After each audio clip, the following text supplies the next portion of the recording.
Hi, this is Sarit Switzer, and welcome to the It Is Taught podcast, a podcast devoted to the teachings of Rabbi Shneur Zalman of Liadi as recorded in his most famous work, the Tanya. My hope for this show is to make these teachings accessible and relatable to the average person, regardless of prior Jewish education or affiliation.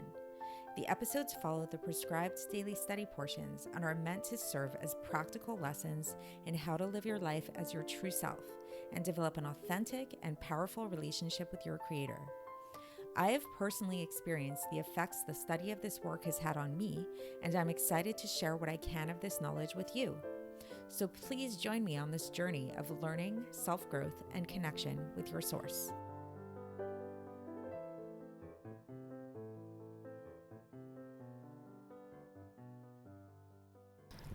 Hi, and welcome to the It Is Taught podcast. This is episode 635 for the 2nd of Elul in a regular year. So we take it for granted that everything in our universe, everything in our world has limits to it, has measurements to it. This is the reality that we live in. You know, we walk into a room, the room has certain dimensions. A day has a certain amount of hours, a certain amount of minutes, a certain amount of seconds, all of that kind of stuff. But the truth is, you know, and this is a topic that has come up many times in this podcast, is God, who created the world, is not limited in these ways. And so it is kind of a funny question as to, you know, if God is the one who's creating the world, something from nothing at every second, if God is unlimited, then how is this unlimited God creating a limited, finite world? So we've had another episode way back. I don't remember exactly which episode it was, and you guys can look it up if you'd like to, talking about this whole idea that to say that God is unlimited is actually placing a limit on God. And how if we were to define God as being unlimited, this is actually just as limiting as if we were to define God as being limited. Because to say that God is unlimited means by nature he has nothing to do with limitations. He cannot be limited, that there's something beyond him in that way. And, you know, as we see evidence from the world that we live in, that God actually, not only does God have an unlimited aspect to him, he actually has a very limited aspect to him as well. And that these two terms, limited and unlimited, are actually just different ways that God chooses to manifest himself. In fact, these two ideals of limited and unlimited, these two forms, are merely creations of God. These are constraints that God created for us to be able to have some kind of relationship with him and with things that are limited and unlimited. And you kind of can't have one without the other. Like, we can't really have an understanding of what it means to be unlimited without having an understanding of what it means to be limited, and vice versa. So today, what we're going to talk about is this idea of this aspect of limitation of our world, and see how this aspect of limitation of our world, how the root of it actually comes from the aspect of limitation within God. And this aspect of limitation within God comes from a very particular attribute of God, which is known as the attribute of Gvura, sometimes translated as severity or restraint. You know, it comes from the left side. It has a lot of different, you know, there's a lot of different ways to translate it. It's hard to translate these terms sometimes, but it comes from the left side, the side of Gvura. And as we'll see, this is why understanding that this limited world that we live in comes from this attribute of Gvura, it gives us a deeper appreciation and understanding as to why the commandments that God gave us to engage with the world in all have very specific measurements to them as well. When we build a sukkah, for example, you know, there's a certain dimension that sukkah needs to have. When it comes to tefillin, the tefillin, so too, also has very specific dimensions to it.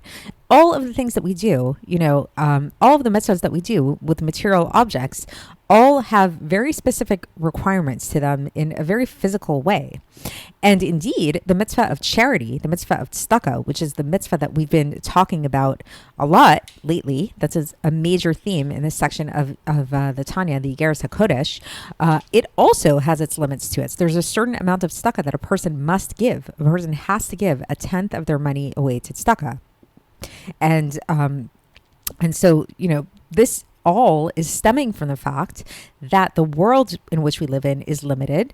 And this stems from the fact that really ultimately it's coming from the attribute of God that is limited, so to speak, as well. The limited aspect of God, that aspect of God that's associated with Gevurah. So that's what we're going to be talking about today. And tomorrow is going to be kind of like a continuation of today's episode, where we're going to talk about this mitzvah of tzedakah a little bit more. And we're going to talk about how, well, yes, the mitzvah of tzedakah has limits to it, just like every other mitzvah, and just like our world has limits to it. There is a caveat with that mitzvah of tzedakah, and there are times actually that we break beyond those limits, and that we should break beyond the limits of giving tzedakah. But that's going to be the focus of tomorrow. Today, we're really going to talk about this idea of the limitations of our world, the attribute of Gevurah, through which God created the world and through which God gave the Torah. So that is today's focus. So let's get into the text. And for context, we are in the middle of Epistle 10 of Iggeres HaKodesh today.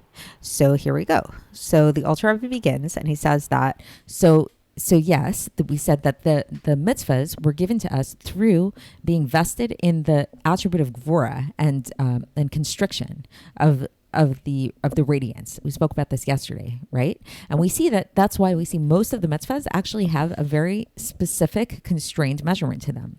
For example, the length of the tzitzis needs to be 12 times the width of the thumb. I don't know if you ever knew that, but that's how long the length of the tzitzis has to be. The tefillin need to be 2 fingers breadths by 2 fingers breadth. That's and they must be square. That's the measurement of the tefillin. The lulav has to be 4 hands breadth in measure. The sukkah needs to be 7 hands breadth in measure. In Hebrew, tefachim is a hands breadth. The shofar needs to be 1 tefach, 1 hands breadth. The mikveh needs to be 40 se'ah. It's another measurement in Hebrew.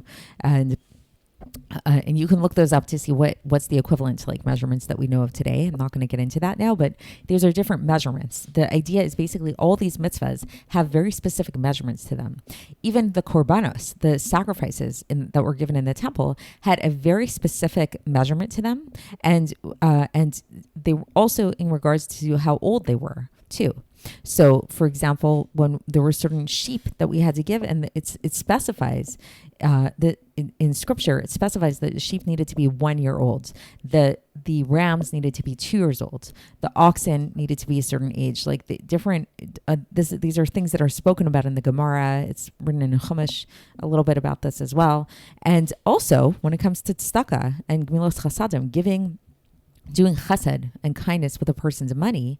So even though we know that this idea of tzedakah is one of the pillars upon which the world stands, as it says in Pirkei Avos, chapter 1, verse 2, and we also see that in Tehillim, chapter 89, verse 3, it says, Olam chesed yibaneh, that the world is built by chesed. So we know that chesed is one of the pillars through which the world was created. Nevertheless, even tzedakah has a specific measurement to it. So what's the measurement? So as I mentioned in the introduction, 1/5 is the best way to do this mitzvah. This is the preferable way to perform the mitzvah. And 1/10 of a person's income to tzedakah is the average amount. Like this is sort of like the minimum. Like this is what you're supposed to give, 1/10. But if you want to do it, the mitzvah perfectly in the choicest way, you give 1/5. And this is what's called the chesed of the world. And what does that mean?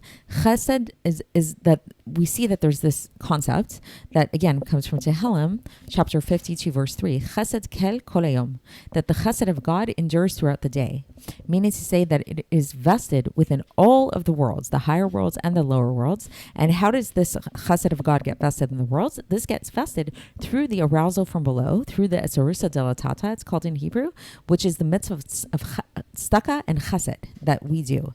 So meaning to say, we spoke about this in a previous episode, if you recall, this idea that Hashem created the world. Sure, he created it on his own, but then he set it up in such a way that in order for the continued influx of his light to come down here, he actually entrusted us with that job, with that duty. And that comes about through our chesed, through the chesed that we do. It's also the Torah study that we do, but in order for the Torah study, the light of the Torah study to come down, we actually do need that chesed. Okay, but now we know that the world is finite in nature. It's very measured. It's limited. So we know that, there's, according to the Gemara, there's this idea that the earth and the heavens, there's a distance of 500 years between the earth and the heavens, and so too from one heaven to another. We've mentioned this previously.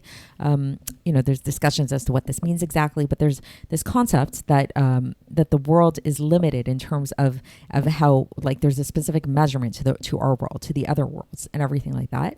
We know that the world is only going to exist for 6,000 years as we know it. This is according to the Gemara in Rosh Hashanah, page 31a.